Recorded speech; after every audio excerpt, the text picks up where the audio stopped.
doomu aadama bu nekk da ngay am nattu yàlla moo koy bind ci doomu aadama kon prison jombul kenn waaye day soo fa génnee rek yàlla na la yàlla fóot ba nga set wecc loolu moo tax ñu ngi ñaanal sunu frère Karim Wade yàlla fóot ko ba mu set wecc état du Sénégal fóot ko ba mu set wecc askan wi fóot ko ba mu set wecc ndax su ko defee mu ñëw continuer ak ñun liggéey bi lu yàlla nar ci moom ëllëg yàlla def ko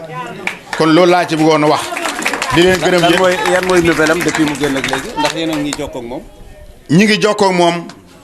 tous les jours je crois que rajo yi télévision yi journaux yi wax nañu ne Farba Senghor moom la njëkk a woo booba ba léegi mi ngi woo askan wi parce que bi mu nekkee kaso képp koo xam ne ñëw nga seet si nga ko bind na sa tur bind na sa numéro képp koo xam ne yaa ngi doon yëngatu ci moom di ko yëngatul président mouvement yi nga xam ne ñooy jàppale Karim te wàllu jooju Diouf mi jiite leen bind la seen tur ak seen adresse ak seen numéro téléphone jox na leen ko mi ngi jokkoo moom amul benn heure benn seconde boo xam ne mu ngi du leen woo di leen jaajëfal mi ngi woo ñoo xam ne société civile la ñu bokk mi ngi woo ñoo xam ne organisation des droits de l'homme la ñu bokk mi ngi woo sax ñoo xam ne ay opposition la ñu bokk ànd ñu woon ak moom parce que Sénégal moo mel noonu Sénégal su la lu metti duggee ñëpp dañ naan massa comme su ñëpp dañ naan massa nag soo génnee war nga yow itam ñooñu itam nga massawu leen ci coono bi ñu jëmee coow kon Karim ñu ngi koy dégg tous les jours amul benn bés buñ ko dul dégg il est actif lépp looy xam ne bind ngeen ko balaa seconde ba da koy liir ndax daf ñuy woo nañu liir naa lii gis naa lii dégg naa lii. donc yéen a ngi fëttali moom mooy seen candidat yéen waa PDS. moom mooy sunu candidat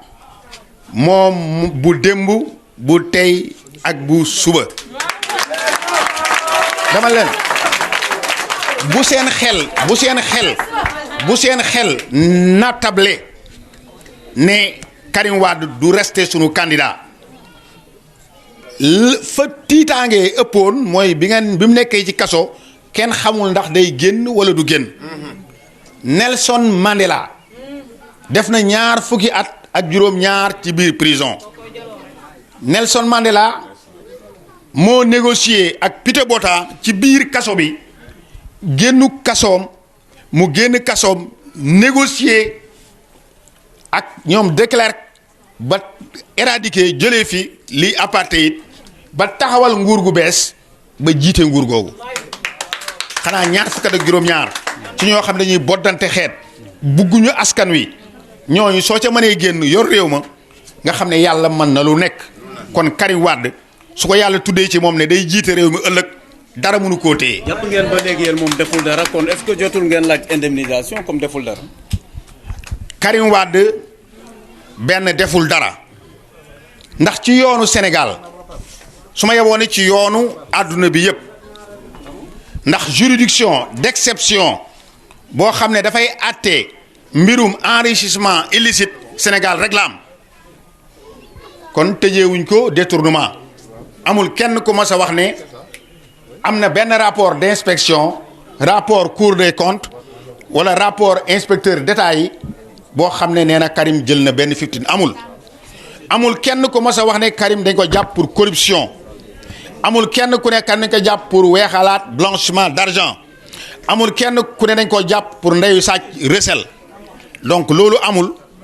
te ba nga xamee ne un procureur spécial wax na loolu ci réquisitoire am juge yi bu cour bi muy jugé dafa ne lii yëpp kenn topp ci Karim Wade dara kon pour ñun Karim Wade set na wecc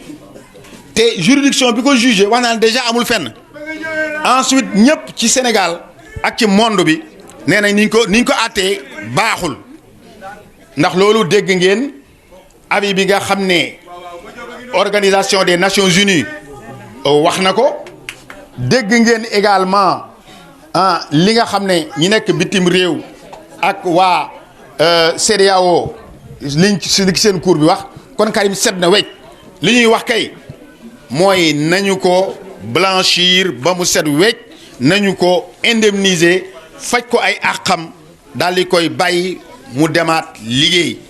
loolu daal laa xamoon ne war naa ko ci mën a wax ci loolu. waaw mënoo ñëw Thiès duñ la laaj Idrissa Seck moom ba léegi nee na yéen a ngi si complot boobu loo koy tontu sa xarit Idrissa Seck. Idrissa Seck est mon ami. J'avais toujours dit que je n'allais plus m'aventurer à lancer des flèches à mon frère et ami Idrissa Seck. Oui. Mais souvent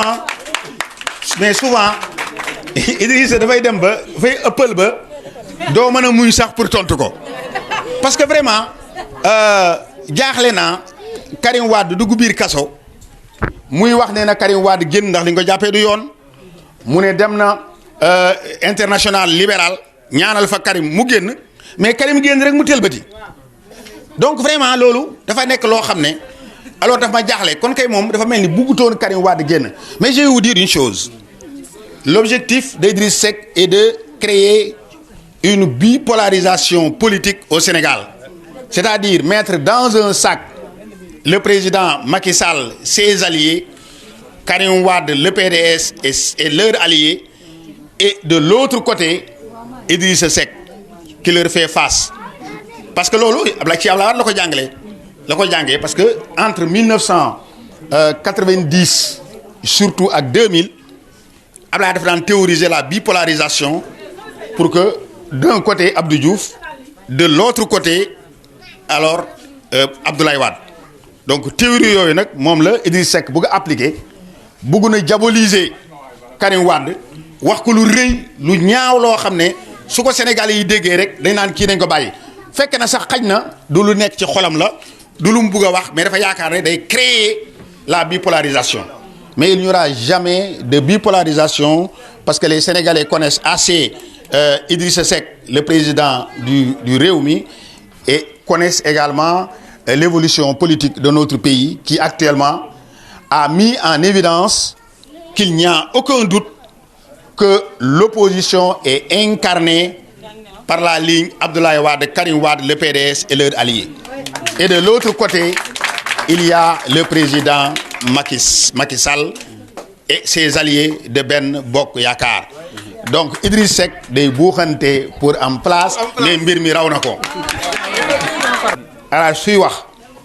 lu mu njëkk a wax rek moom laa jàpp ndax su waxee ñun ba pare su génnee ñi si gisul seen intérêt kenn ku nekk da ngay ñëw influencer ko ba changer wax ji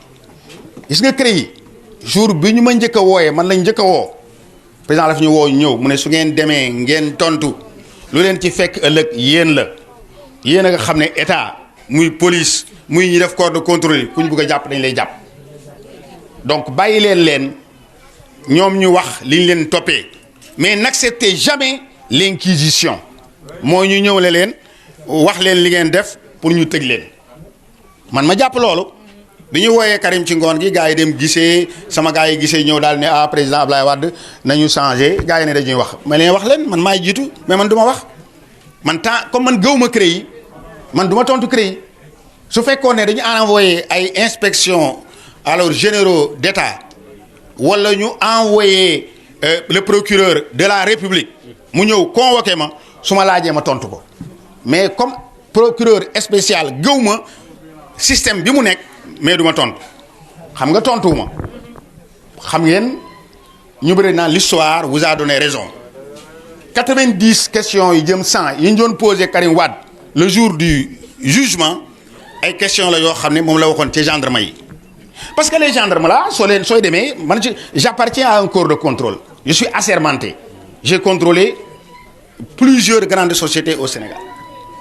parce que le gendarme qui te contrôle ou bien disons l'officier de police qui vous contrôle ce qui l'intéresse c'est l'instant où vous faites votre déclaration et vous la signez moom jeexal na si le document il ne le verra plus donc yow yaa war a am sa fayda la nga fay dugal alors nga xam ko donc man dama jàppoon ne fii ñu toll nii Karim Wade mi ngi ci yoonu ndam bu rëy parce que suñu demee ba organisation internationale yi yore mbirum ak doomu aadama ak ki nga xam ne ñoom ñooy kuréel gi nekk ci mbootaayu xeet Karim am encore plainte boo xam ne def na ko France pour détention arbitraire te ñëpp xam ne avis bi nga xam ne Nations Unies joxe na ko ci kuréelam googu wane na ne détention arbitraire am na dama waxoon ne amul yàkkamti bu muy yàkkamti na bàyyi mbir yi muy dox parce que gouvernement du Sénégal dañuy dem ba nekk dans l'obligation boo xam ne fu ñu jaar dañuy génne Karim parce que plainte ba nekk France fa mu jëm ak ñoom xamuñu ko te ñoom am nañ ci crainte bu rëy donc man loolu moo son position donc j'avais dit il faut que Karim soit libéré, qu'il soit blanchi, qu'il soit amnistié et indemnisé. Parce que le président Macky Sall avait annoncé la couleur en disant qu'il allait le libérer en respectant la loi et il a ajouté les prérogatives du président de la République. Et la loi, c'est elle-même qui définit l'amnistie comme étant une prérogative qui appartient à la fois au président de la République et à l'Assemblée nationale. Parce que c'est le président de la République lui-même qui fait le projet de loi. Parce que toutes les lois sont d'origine projet de loi venant du président de la République ou proposition de loi venant de l'Assemblée nationale. Donc, qui peut le plus, peut le moins. Moi, je disais que le président Macky Sall, comme il veut le sortir, lui-même, il a dit que le peuple demande qu'il sorte. Il y a d'autres personnalités dans le monde qui l'ont demandé. Donc, il faut laisser Macky Sall pour que lui-même, qu'il soit dans l'obligation de libérer Karim dans les conditions qui satisfassent alors sa condition personnelle au moment de sa libération. Quel est aujourd'hui l'avenir politique de Karim Wade? Moi, je crois que Karim Wade a un avenir certain. Il n'y a aucun doute que si Dieu a établi que Karim sera demain le président de la République du Sénégal, il le sera et rien ne pourra l'empêcher d'être président de la République. Maintenant, en tant qu'humain, personne ne sait ce que réserve demain. Cela veut dire qu'il a l'obligation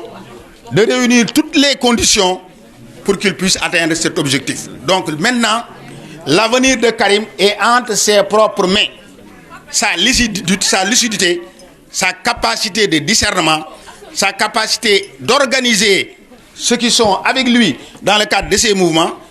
et de faire organiser le parti pour qu'il soit un instrument de reconquête du pouvoir. Donc pour moi, il n'y a aucun doute, Karim Wade a un avenir clair et limpide, mais tout dépend de sa dextérité. Quand est-ce qu'il sera au Sénégal? Il sera au Sénégal très bientôt. Parce qu'on ne peut pas faire de la politique depuis l'extérieur. Donc il a accepté une exigence de partir hors du pays. Je crois que lui-même, il doit prendre conscience que son retour doit être un retour imminent pour capitaliser toute la sympathie qui se dégage dans le cœur des Sénégalais, qu'ils soient de ses partisans, des chefs religieux et même des opposants. Les retrouvailles de la famille libérale avec Idrissa Seck, c'est possible? Idrissa Seck est difficile à cerner. Parce que, à le voir, on peut clairement penser qu'il veut tout pour lui-même et rien pour les autres. Et dans ces conditions, les retrouvailles de la famille libérale seront extrêmement difficiles à réaliser. Parce qu'il pense qu'il est un actionnaire majoritaire du Parti démocratique sénégalais, ce qui est faux. Parce que s'il y avait des militants du parti qui étaient avec lui, il est certain qu'il aurait rejoint donc le Rewmi. Mais personne n'a rejoint le Rewmi. On ne peut pas être à la fois dans deux partis. La conscience ne le permet pas et la loi également. Donc je pense que les retrouvailles de la famille libérale dépendent de l'attitude d'Idrissa Seck. S'il consent à mettre de l'eau dans son vin, il est possible qu'on se retrouve un jour pour le même objectif, la reconquête du pouvoir. Mais la famille libérale est beaucoup plus large. Parce que Macky Sall lui-même se réclame de la famille libérale. Donc voilà, cette retrouvaille-là est hypothéquée par l'affaire Karim Wade. à la fois du côté du pouvoir, où Macky Sall penserait que Karim Wade écarté, il aurait la ligne droite pour reconquérir un deuxième mandat, et de l'autre côté, où Idriss Seck pense que le seul obstacle pour que demain qu'il puisse retrouver le pouvoir ou bien qu'il puisse devenir président est Karim Wade. Donc l'équation actuellement de la retrouvaille de la famille libérale est l'équation Karim Wade.